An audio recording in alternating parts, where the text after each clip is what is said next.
மின்னலை பிடித்து மின்னலை பிடித்து மேகத்தில் துடைத்து பெண் என்று படைத்து வீதியில் விட்டு விட்டான்.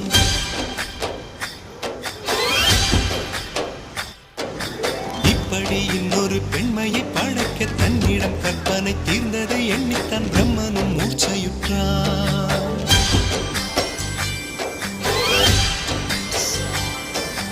மின்னலை பிடித்து மேகத்தில் துடைத்து பெண் என்று படைத்து வீதியில் விட்டு விட்டார்.